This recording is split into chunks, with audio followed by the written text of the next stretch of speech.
What's up, everybody? Welcome to episode number 10 out of 48 in building a full-time income on eBay, starting at zero.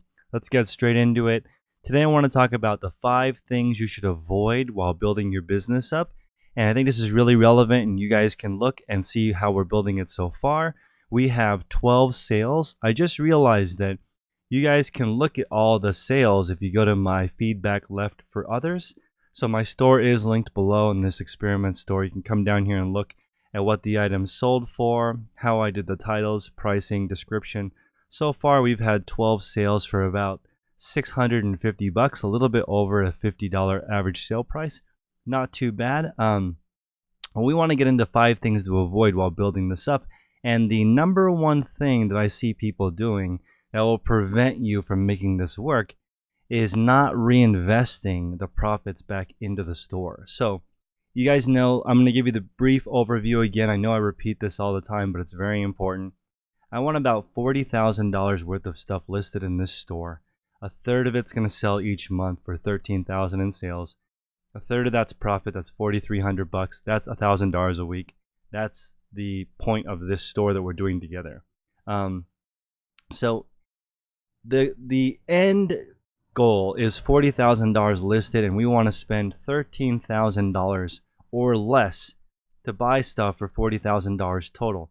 Now, let's be clear. We have to save $13,000 starting from zero and invest that in the stuff that's worth $40,000. I know that's difficult for some people to understand because I keep getting the same comment of, I don't have $13,000. That's the whole point of this experiment, and this is why mistake number 1 is not reinvesting the profit back into it.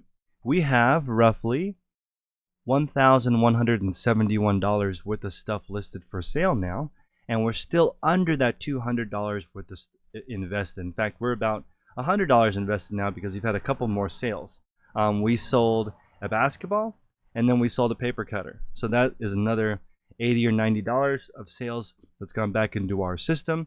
And so we need to keep reinvesting until this number is at $40,000. So if you spend that money on anything except for more inventory, you are slowing down the process. That's why for this experiment, all the pictures are taken outside with natural sunlight. I haven't had anybody else do any help for me. I'm personally cleaning up all the shoes and staging all the items.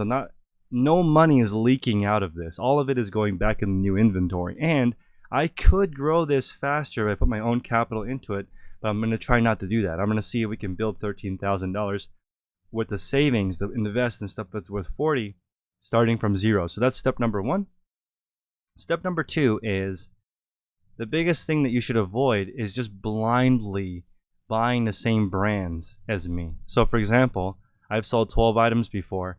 I know there are people that are going to print this out and go to the Goodwill and try to buy the exact same things without researching like I did on every single one of these manually, each time figuring out the market and making an educated decision. Now remember, some of these items will never sell, or they'll take longer than 3 months to sell, which is our initial goal, right? So you have to factor that in. If you're going to take a risk on putting some capital down, you have to be able to guess how long is it going to be before this item flips.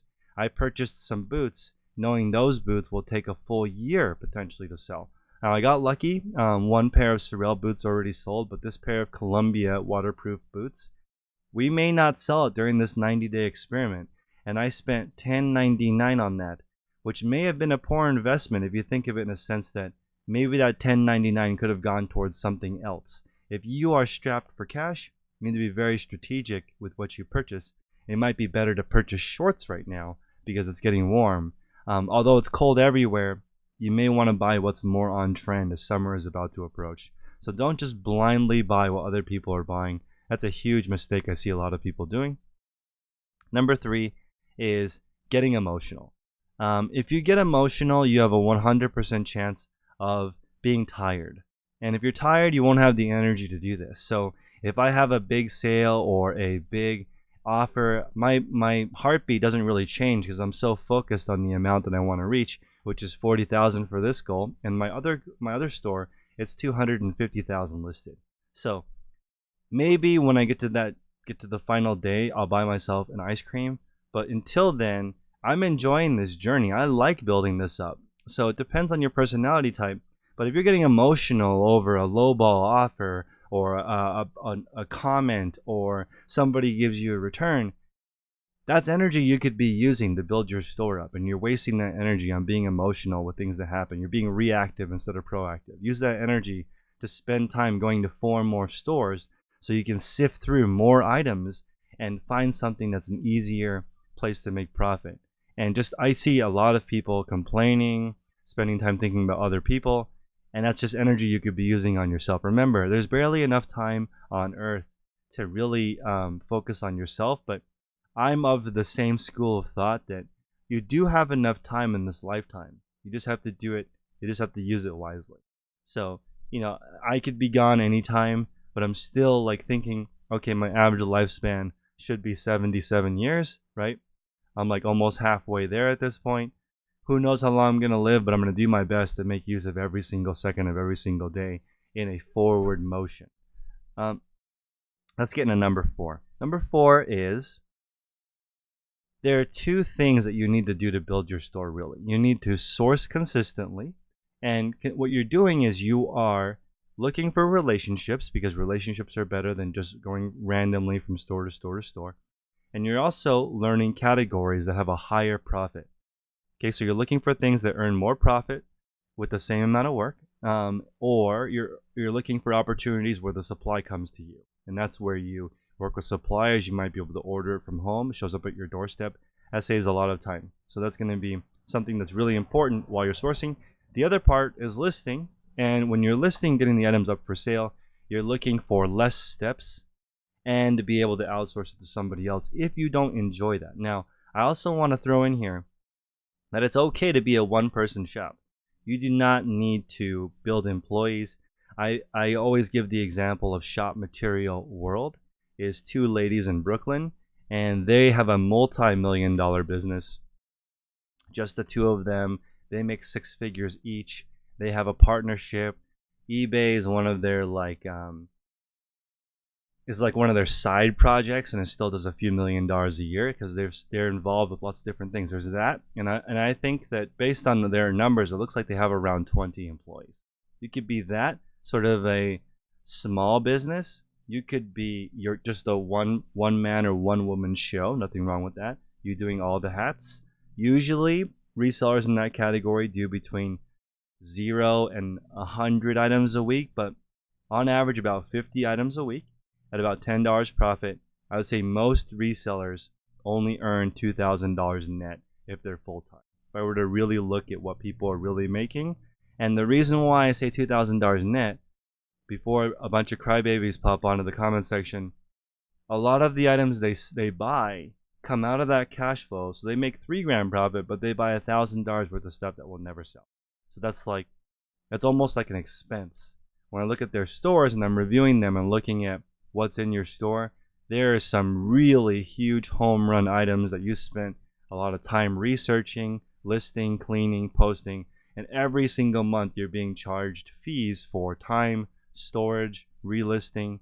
Your mental capacity is all being drained on these items that don't sell very quickly. So remember, listing and sourcing consistently. Listing, looking for cleaner ways to get inventory, and then when you're listing, looking for ways to do things faster and more modular so that you can repeat them easier. Okay.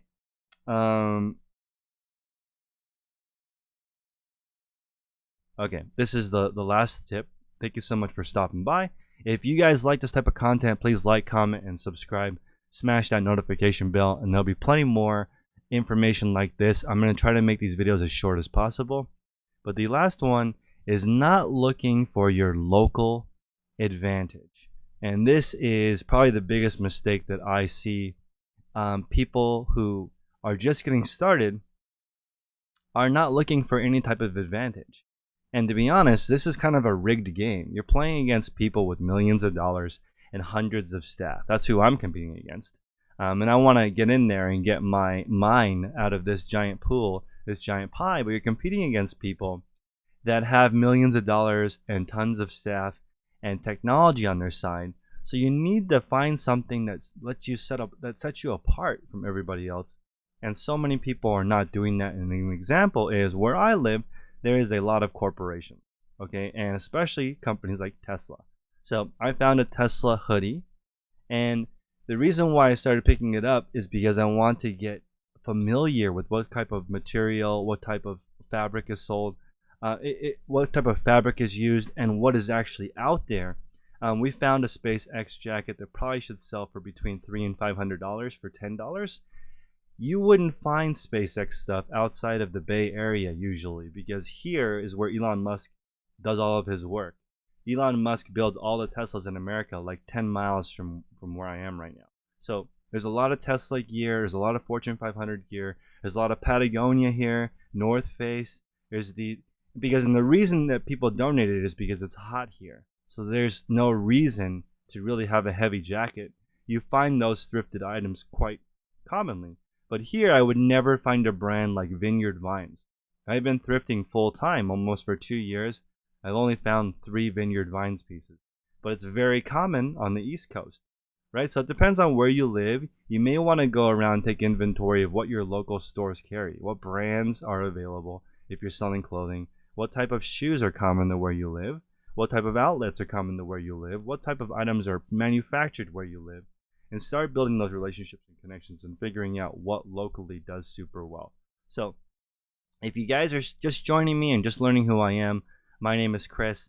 I earn a full-time living selling physical products online. I don't do drop shipping. This is just real stuff that I go out and look for and then resell.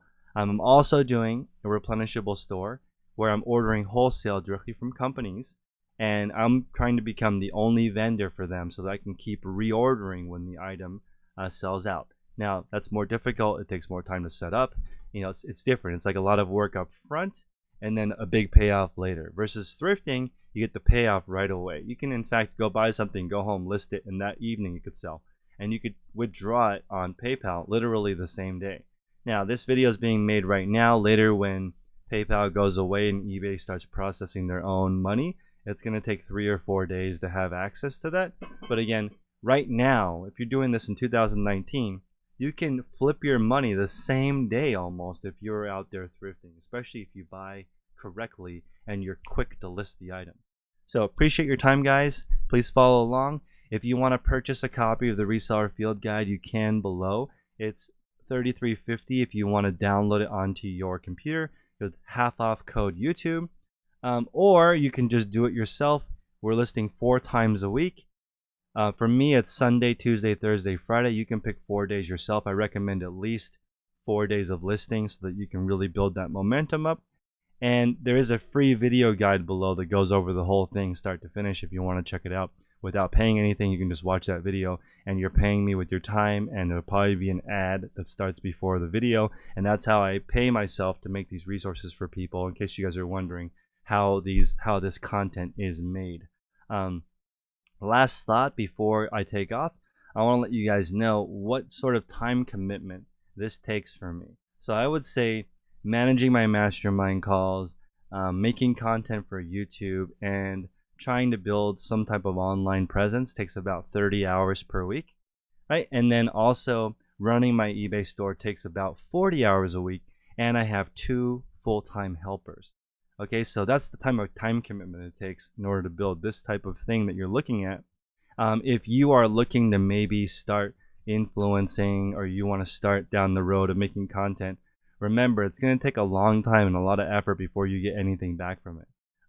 It took me a long time before any of these streams of revenue made money, including eBay. So please be patient. Please reinvest everything back into your company. I'm going to summarize them. Number 1, reinvest all your money if you can. So find another way to pay your bills. Number 2, don't just blindly buy the same brands as people. Number 3, don't get emotional about anything. Just keep a level head and keep your eyes on the objective.